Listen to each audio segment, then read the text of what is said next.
오늘은 이지성 작가의 에이트라는 책을 리뷰하도록 하겠습니다. 저희 아버님께서 살아계실 때 바둑을 참 좋아하셨는데 저에게 늘 하셨던 말씀이 있습니다. 현서가, 아무리 인공지능이 발전을 해도 바둑은 절대로 컴퓨터가 사람을 이길 수 없다. 수가 너무나도 많기 때문에 절대로 인공지능이 사람을 이길 수 없다. 아마 지금 저희 아버님께서 살아계신다면 깜짝 놀라셨을 것입니다. 2016년 알파고가 전 세계에 등장을 했습니다.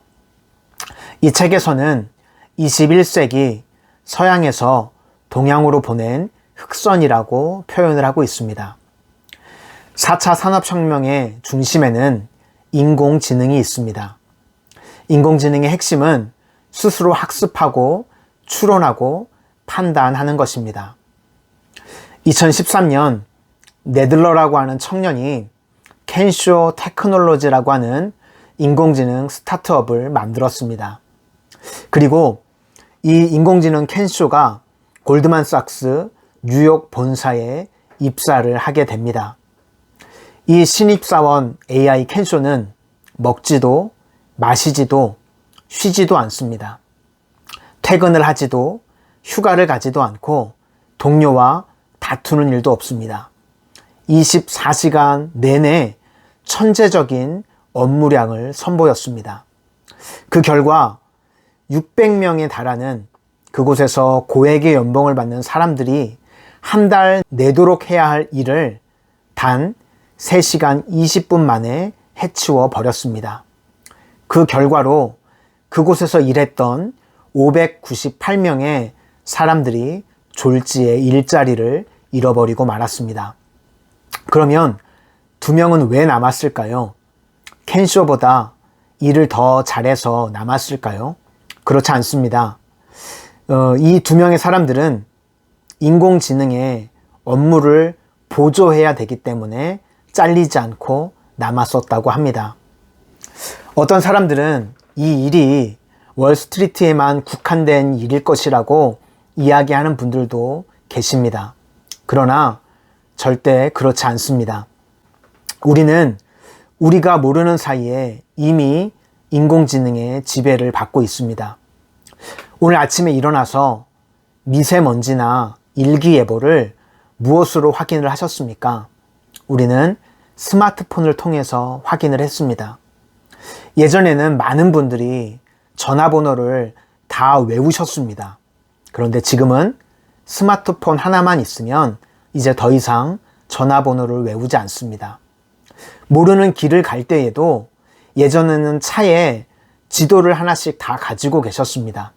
그런데 지금은 역시 스마트폰에 있는 내비게이션으로 모든 일을 다 처리해 버립니다. 겉으로 보기에는 우리가 스마트폰의 주인인 것 같지만 실제로는 스마트폰의 노예로 살아가고 있습니다. 의사, 판사, 변호사, 또 교사, 앞으로는 이 모든 일들을 인공지능을 능가할 수 없게 됩니다.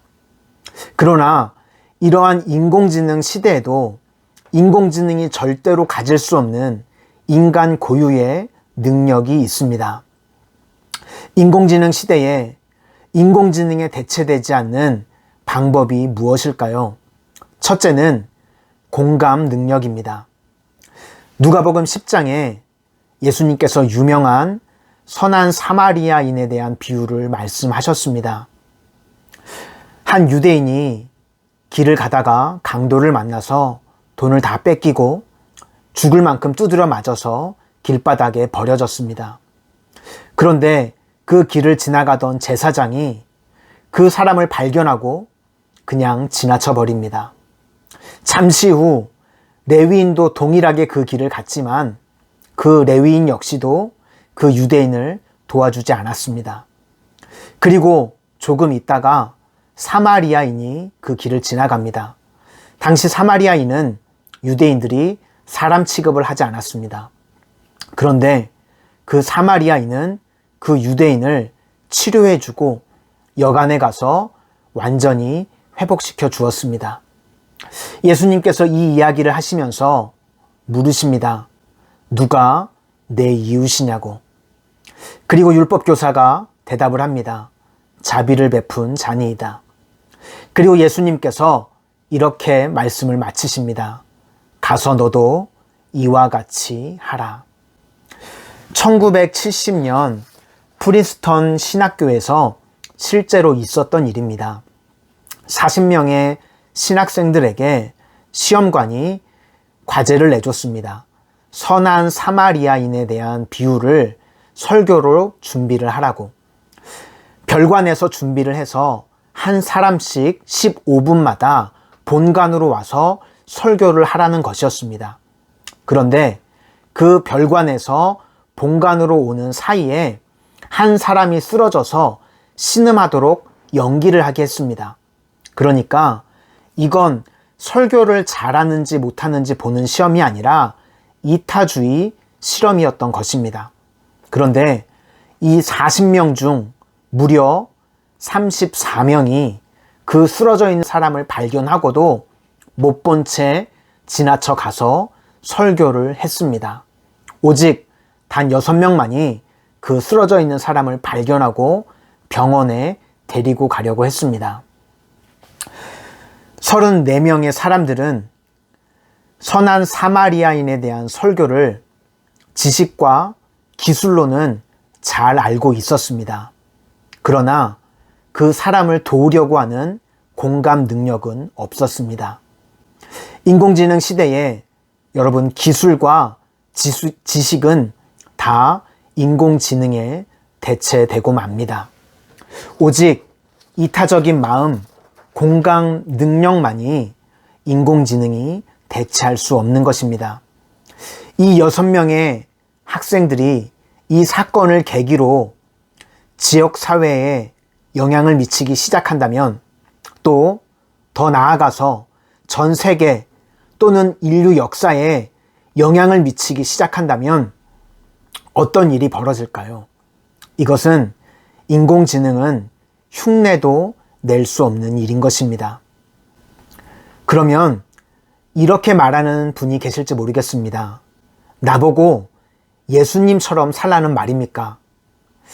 만약 그렇게 물으신다면 그것에 대한 대답은 그렇다는 것입니다. 둘째, 창조적 상상력입니다.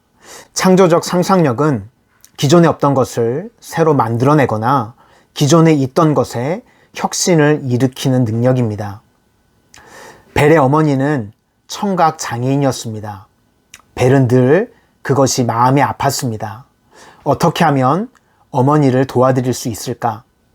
이 어머니를 돕고 싶은 마음이 인류 청각 장애 극복으로 확장이 되었습니다.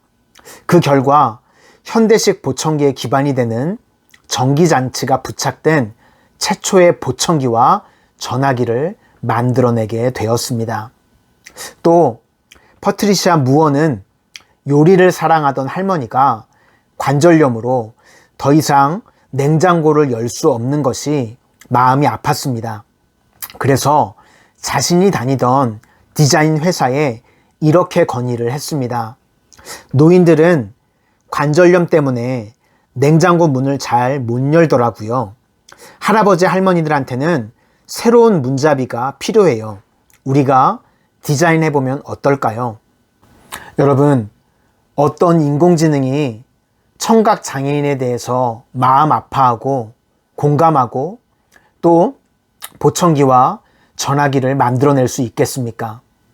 또 관절염을 앓는 할머니에게 요리하는 기쁨을 되찾아주고 싶어서 새로운 디자인을 생각해낼 수 있겠습니까? 인공지능은 절대로 불가능한 일입니다.